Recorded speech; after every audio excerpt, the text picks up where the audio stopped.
Well, welcome everybody to today's State of the College address. Now, before I begin, it's time for this semester's word from the Dictionary of Newfoundland English. You remember this is a tradition we started some time ago. I have the original right here in case anybody doubts the veracity of what I'm about to say. And the word this semester is Jonnick, J-O-N-N-I-C-K, which has two meanings: fair, equitable, and honest, and ready, fit, and in proper condition. Got it? The state of the college could well be described today as not entirely Jonnick. A number of events have contributed to this.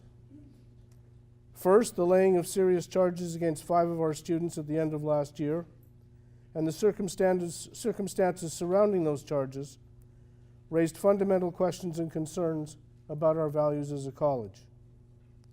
Second, the continuing serious violations of our housing and alcohol policies remain a significant preoccupation. Third, necessary scheduling changes are causing some consternation, as changes usually do. And finally, in the near background, we have looming the 5-year review by the Middle States Commission. The prominence of issues surrounding complaints of sexual assault on college campuses cannot have escaped anyone's attention. On the one hand, there is the concern that complaints may not be brought forward because the aggrieved party does not wish to be put through the ordeal of an investigation and a judicial proceeding. On the other, there is concern that any proceedings must follow the relevant principles of due process for those being investigated. As most of you are aware, we've also taken active steps to ensure that our programs and policies dealing with sexual assault, bystander intervention, and alcohol awareness are substantively comprehensive and appropriate. An external review is being conducted by Stafford and Associates, and I expect to receive their report in March. I emphasize that our goal is to enhance student safety by making sure that sexual assault complaints are properly lodged, investigated, and adjudicated. An important part of my responsibility as president is discerning what is in the best interests of our students and the college. I know sometimes others would prefer that I didn't decide what was in their best interests, but I have no choice. It's in my job description. It seems that just about every morning lately, I'm conferring with public safety over the weather conditions affecting not only the campus, but our commuters as well. Canceling classes for all or part of a day causes inconvenience, and some will feel that I should be less cautious.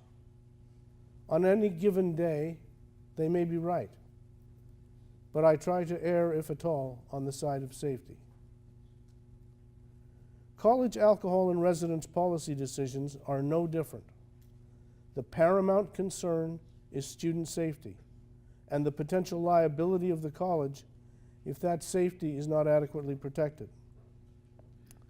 It's my job to see that risks are managed, and I'm called to answer if the college fails to do so. So imagine if one of the seriously intoxicated students who was routinely transported to hospital instead plunges down a stairwell and is rendered a quadriplegic, or passes out between buildings on a night such as tonight and freezes to death, or asphyxiates on their own vomit alone in a residence room. What answer will I have then when their friends and loved ones ask me why? As I emphasized in the last issue of the Ramapo News, I would very much prefer that the student body work with the administration in finding solutions, and the SGA President Lauren Furing and the student trustee Kevin Ing have accepted my invitation to meet more often to try and engage more fully on these points. One agenda item for our meetings will focus on building a climate where student activities are encouraged and promoted. I had a very productive talk with Professor Ed Shannon recently, in which he made the point that our public space posting policies, for example, encourage tidiness, but at the expense of communication. I'm also, after discussion with him, planning through my office to sponsor a series of public on-campus performances by our student musicians and poets, starting this spring. I would like to hold that in the Grove. I would like that to be a vibrant part of the day-to-day life of the college. Let me give you just one statistic that highlights the problem with our academic schedule. Because we've had to close on successive Mondays, there were, as of this week, 62 classes which still had not met. This is the sort of risk posed by scheduling classes on only 1 or even 2 days per week. Now, I want to emphasize that the decision to bring the required CEC experiment to a close does not signal a reduction in our commitment to hands-on learning. Our internship programs, for example, will continue to expand, and our consultation with the faculty is aimed at broadening and enriching the possibilities for students. On average, students learn more when classes are individually not much more than an hour long and are spread over the teaching week.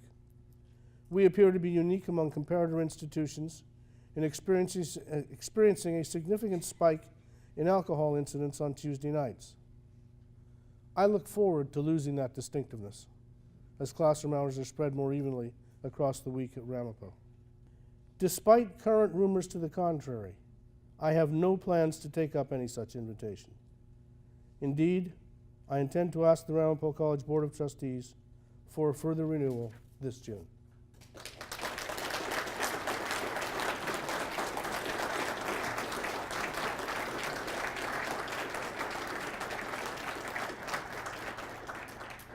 Questions? Comments? Hi everyone, Leah Warner. I'm a professor in psychology and women and gender studies, and I'm also the current co-chair of the Diversity Action Committee. I just wanted to say, first of all, thank you so much for your comments concerning present social issues on this campus with respect to sexual assault and other matters. And I wanted to bring up one other issue that concerns climate that was brought to light especially last semester through comments made on the app called Yik Yak. It was, for example, as you very well know, because I know that that you received some of these snaps of the Yik Yak after student activist events, specifically die-ins to protest police brutality against Eric Garner and Tamir Rice and others, and that there were many hateful, very, very hateful comments directed towards students of color and coming from students on this campus. And the Diversity Action Committee wrote a letter last semester asking to see what you and others in the administration might be able to do to create a public opportunity and space for us to be able to talk about this particular climate issue. Now, I know students are doing an amazing job so far, and there's going to be an upcoming event to discuss Yik Yak, but I also think that we should be having a broader discussion, not just about Yik Yak itself, but about the underlying campus climate issue that's demonstrated through these types of comments directed towards our students. Thank you.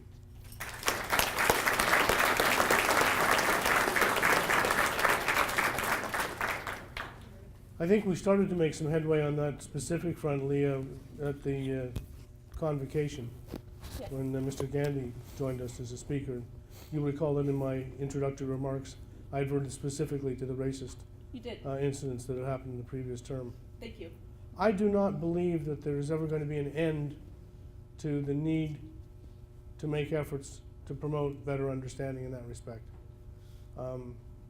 It's a sad but unfortunate fact that under the cloak of anonymity provided by social media, people often express hateful comments, and it's our job as a college not to stifle discussion about that, but to promote it.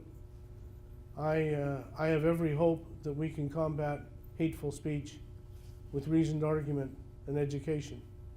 And so you have my support, certainly as a co-chair of DAC in that regard, and I think the college is now ripe for that sort of discussion in a way that it might not have been even 3 months ago.